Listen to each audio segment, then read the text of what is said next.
The sun was bleeding into the horizon, waves whispering secrets to the sand when Daniel heard the scream. Sharp, desperate, and cutting through the peaceful evening air. A woman was floating motionless near the shoreline, her golden hair tangled in the tide.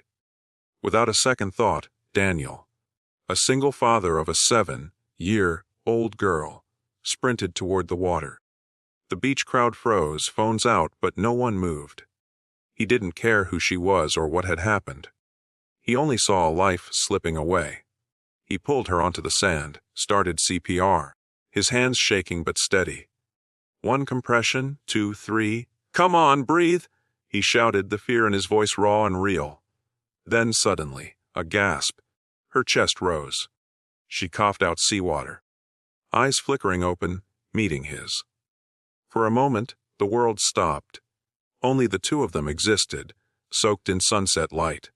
He didn't know it yet, but the woman he just saved wasn't just anyone. She was Alina Marlowe, heir to one of the largest corporations in the country. A billionaire who had everything, except the one thing Daniel had lost: peace. That night would tie their lives together in ways neither could have imagined. Through love, loss, and the courage to start again. Daniel Cole lived a quiet life by the sea in a small coastal town called Clearwater Bay. Once a paramedic, now a handyman for local beach houses, he spent most of his days fixing broken fences, repairing boats, and raising his daughter Lily. Lily was his world, a bright, curious little girl who always asked questions too big for her age. "Daddy, do you think Mom can see us from heaven?" She'd often whisper at bedtime. Daniel would smile softly and say, "I think she never stops watching us." He had lost his wife, Emily, 3 years ago to cancer. Since then, his heart had built invisible walls, strong enough to keep the pain out, but high enough to keep love away. The day he saved Alina was just another day he'd taken Lily for ice cream and a walk by the beach. Until the scream. Until everything changed. After the rescue, paramedics arrived and took Alina to the hospital. Daniel refused to leave until he knew she was okay. Hours later, she woke, confused, weak, and shaken. When she saw Daniel again, she whispered, "You saved my life." Her voice was soft but carried something fragile, gratitude mixed with disbelief. He shrugged it off. Anyone would have done the same. "No," she said quietly. "They wouldn't have." Over the next few days, Elena insisted on thanking him properly. She visited his small wooden cottage near the water with flowers and a box of chocolates, something simple yet out of place in her expensive world. Lily opened the door and instantly took a liking to her. "Are you a princess?" Lily asked. Elena laughed. "Not exactly. But I guess I used to live like one." From that moment, something shifted. Elena began visiting often. At first, to thank Daniel, but soon because she couldn't stay away. She found peace in their simple life. Dinners on the porch, laughter over Lily's silly jokes, and long walks along the shore. Daniel noticed the way she looked at the sunset, not with awe, but with longing. "You look like you're somewhere else," he said one evening. "I was," she admitted. "I spent my whole life chasing things that didn't matter. But here, this feels real."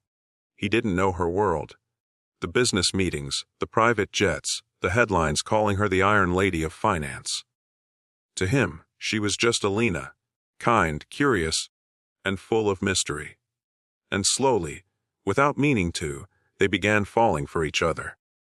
But the truth about who she really was still lay hidden beneath the waves, waiting to resurface. A month passed. Alana had become part of Daniel and Lily's little world. Cooking with them, helping Lily with homework, even fixing the squeaky porch swing. But the whispers had started. Locals recognized her face from magazines. A woman like her didn't belong here. One evening, while fixing a boat engine, Daniel saw a black car pull up outside his cottage. A man in a suit stepped out. "Mr. Cole?" he asked curtly. "Miss Marlowe's security team. She's been missing from her estate for weeks." Daniel froze. What are you talking about? Alana Marlowe, the man said, CEO of Marlowe Holdings. Billionaire philanthropist. You didn't know. Daniel's heart dropped. When Elena arrived moments later, everything came crashing down. He stared at her, hurt in his eyes. So that's who you are. You've been lying to me all this time. Tears welled up in her eyes. I didn't lie. I just didn't tell you. Because for once in my life, I wanted someone to see me, not my money. He turned away. And now I do. But I wish I didn't. The next morning she was gone. No note, no call. Just emptiness. Lily cried for days, asking when Alina would come back. Daniel didn't have the heart to tell her she wouldn't. Weeks passed. The world moved on, but Daniel couldn't. Every time he walked the beach, he thought of her. The sound of her laugh, the way her eyes softened when she looked at Lily. Then one evening, as the sun dipped low, a familiar car pulled up again. Elena stepped out, dressed simply, barefoot on the sand. I sold everything, she said quietly. The company, the houses, all of it. None of it meant anything without this. Daniel looked at her, torn between disbelief and hope. I'm not asking you to love a billionaire, she said. I'm asking you to love the woman whose life you saved. Lily came running out, wrapping her arms around Elena. I missed you. That was the moment Daniel's walls finally broke. He took a step forward, his voice thick with emotion. You came back. I never really left, she whispered. And as the tide washed over their feet, they stood there. A single dad, a little girl, and the woman he'd saved. Proof that sometimes, life brings people together in ways that rewrite everything we thought we knew about love, loss, and second chances.